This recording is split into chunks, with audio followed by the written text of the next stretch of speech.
Bonsoir, la vidéo qui suit fait à peu près 14 minutes, donc on va dire 15.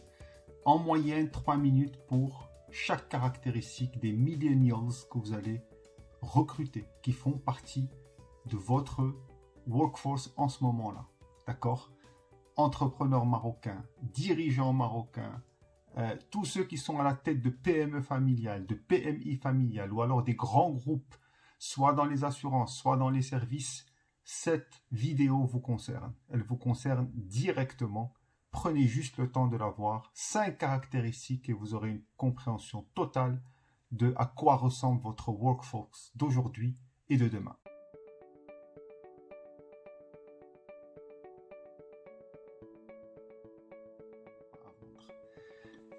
Première qualité, et je dis bien une qualité, j'aurais pu dire caractéristique, mais ici je vais parler de qualité. La première qualité, c'est que c'est une génération qui a eu tous les outils possibles, technologiques, imaginables pour pouvoir s'exprimer. Donc ils ont une espèce de self-expression, ils expriment énormément sur eux-mêmes. Certains vont y voir un égocentrisme, forcément quand on est né dans les années 70, on va voir ça comme de l'égocentrisme parce que nous, on a été élevés dans une espèce d'effacement de la personne au profit du groupe et de la participation et du regard de l'autre. Mais cette génération-là n'a pas ce souci. Elle se voit elle-même dans des selfies, elle se filme, elle se partage. N'importe quel moment est un moment d'expression. Elle le partage sur les réseaux sociaux.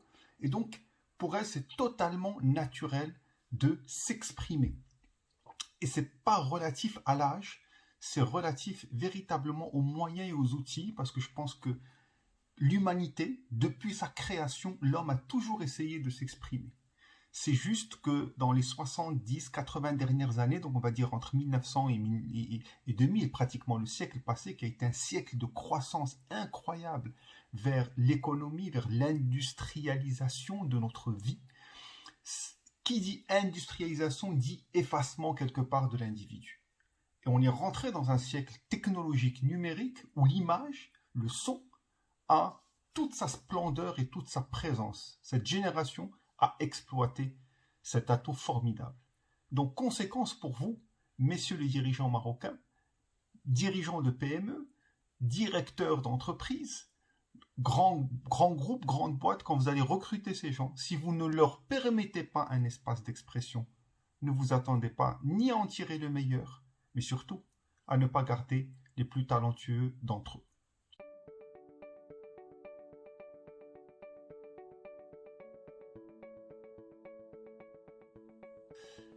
Seconde caractéristique, je ne vais pas parler de qualité, mais en tout cas c'est une caractéristique, je ne sais pas si c'est une qualité, ça ne sera pas toujours simple pour nous en tant que dirigeants de pouvoir assimiler cette approche-là de qualité. La seconde caractéristique, c'est que cette génération est une génération de zapping. C'est des grands zappeurs. Leur attention est extrêmement réduite dès qu'il s'agit d'obligations. C'est là où ça zappe. Forcément, quand on est quasiment né avec un doigt qui scrolle et qui monte des écrans, vous attendez pas à ce qu'il y ait une attention continue de plus de 5 ou 10 minutes sur quelque chose qu'ils ont l'obligation de faire. Ou alors, ils vous feindront qu'ils sont dans l'attention, mais ils ne le seront pas véritablement. Par contre, et c'est là où ça devient une qualité, dès qu'il s'agit de divertissement, l'attention s'agrandit. C'est une génération qui regarde des séries Netflix, qui peut enchaîner épisode sur épisode sur épisode sans s'arrêter. Et ils sont complètement fascinés par le plaisir. Il va falloir dealer avec ces gens-là. Et si vous prenez la position en vous disant « Moi, j'ai pas de plaisir à offrir, moi, je suis sérieux dans mon job, j'ai des résultats à atteindre », vous vous placez dans un monde qui n'existe plus. Parce que les résultats, oui, sont là pour être atteints. Oui, le business est là pour grandir. Mais la manière de le faire doit se transformer. L'approche doit être une approche où le jeu est présent. Où ça soit comme une espèce de grand gaming, comme un game qui sont en train de jouer de level à level. Comment vous pouvez, vos départements HR, et j'espère qu'ils ne sont pas coincés dans le HR administratif et le HR de contrôle, comment ils peuvent créer une culture du jeu où des objectifs sont établis sous forme de niveau, level 1, level 2, level 3, comme dans un game. Et ça rappellera totalement cet esprit de jeu et vous atteindrez des résultats phénoménaux. Pourquoi est-ce qu'une entreprise comme Google, qui a mis des salles de sport partout, qui a mis des tables de ping-pong, qui a mis des piscines, et pourtant ils continuent à performer et leurs employés continuent à transformer complètement le monde? C'est pas une question de moyens, ils ont démarré très petits, c'est une question d'état d'esprit. Et ça n'est pas en changeant la cafette avec quelques palettes, quelques chaises et un peu de paille en se disant ouais, maintenant ils ont un espace. C'est pas ça du tout. Ça commence d'abord par vous, messieurs, en vous disant que la vie est un jeu, que vous êtes en train de vivre l'un des plus grands games qui existent dans l'univers, et que vous retrouviez un petit peu votre âme d'enfant. Pas l'âme d'enfant qui n'est pas conscient du business et de son importance, mais l'âme d'enfant qui aime s'amuser avec tout ce qu'on lui donne, qui aime créer, qui aime avancer, qui aime parcourir, qui aime courir dans les rues. Et qui dit courir, dans votre esprit en tant que dirigeant, c'est avancer vers mes résultats. Retrouvez votre âme d'enfant pour pouvoir tirer le meilleur de cette génération qui a quasiment plusieurs enfants dans sa tête.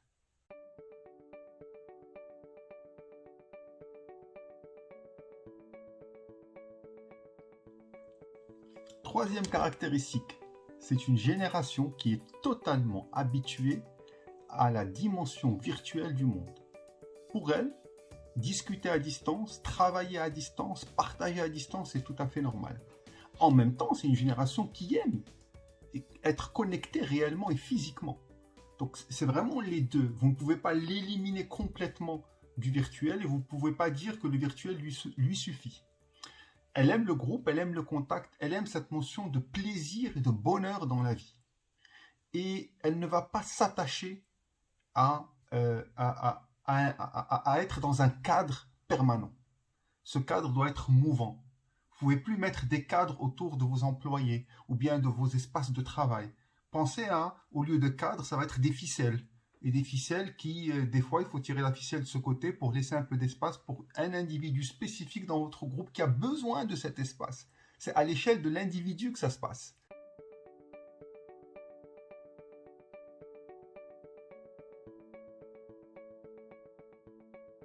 Quatrième caractéristique, très curieuse celle-ci, et elle se place sous forme de question. Est-ce que vous pensez que cette génération va s'acheter une télévision, je veux dire, et va l'accrocher dans son salon? C'est une génération qui est quasiment née, qui a l'âge de 10 ans ou à l'âge de 11 ans ou 12 ans ou 15 ans, peu importe, mais quelque part entre 10 et 20 a eu son premier smartphone, a regardé les vidéos sur son smartphone, à regarder Netflix sur son smartphone. Il n'est pas du tout attaché au fait qu'il faille aller écouter une émission, aller programmer rapidement un instant ou se poser devant le canapé parce qu'il y a une émission super importante qui va passer. Elle garde toujours en tête que tout est regardable plus tard sur YouTube ou sur d'autres channels. Et encore mieux, elle garde en tête que le meilleur de l'émission va être récupéré dans les réseaux sociaux. Et donc c'est une génération quelque part qui a une individualité bien intégrée. La notion de collectif et de s'asseoir ensemble pour partager une émission, c'est pas trop son truc. Et en même temps, comme je vous ai dit, c'est une génération qui aime se connecter les uns les autres. Donc c'est un véritable équilibre entre, si ça intègre votre entreprise, l'expression individuelle doit être préservée, le regroupement collectif doit être, je dirais pas encouragé, mais bien exploité, qui est les deux espaces à la fois. Donc ne vous attendez pas à ce qu'il y ait cette notion de permanent, teamwork, team spirit, etc. Tout ce qui nous a baigné dans les 50 dernières années, ça c'est terminé. C'est l'équilibre entre I express myself, l'expression individuelle de chacun de vos employés, et à côté de mon expression, bien intégré dans un autre groupe, I express what the team wants me to do.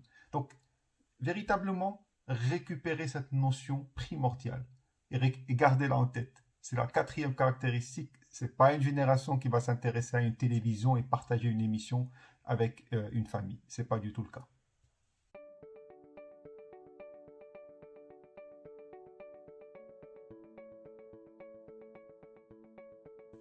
Cinquième caractéristique, et qui est en fait un cliché qu'il faudrait très très vite, à mon avis, dégager.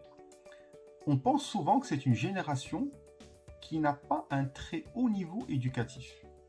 Comme si nous, dans les générations passées, on s'est battu dans nos études, surtout au Maroc, on a fait en sorte qu'on y arrive, un système super élitiste, super écrémant, etc.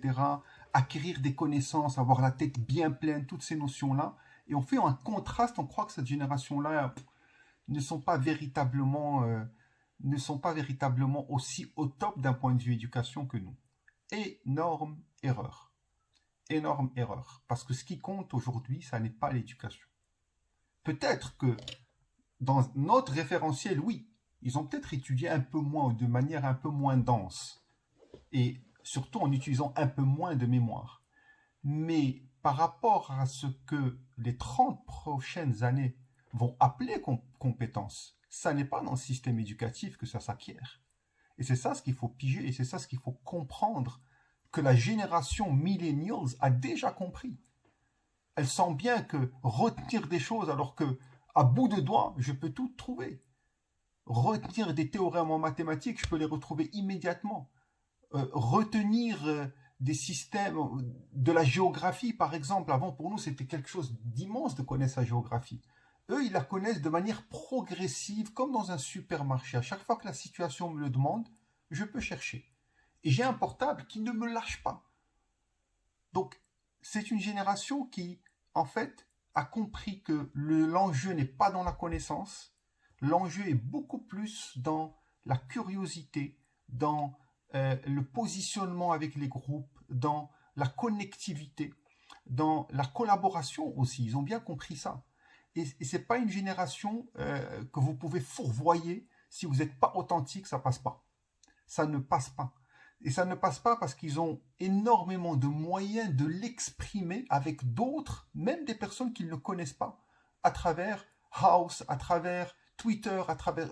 Ils vont juste poster anonymement, voilà, mon boss m'a dit ceci et cela, et il croit me fourvoyer comme ça, qu'est-ce que vous en pensez? Et là, elle va recevoir, ou il va recevoir 25, 30, 40 commentaires. Et cette personne aura du feedback. Et vous ne pouvez rien pour arrêter tout ça. Alors qu'il y a des choses qui se disent et des opinions qui se fabriquent à votre insu. Donc, récupérons véritablement ça, cette hyperconnectivité de cette génération-là.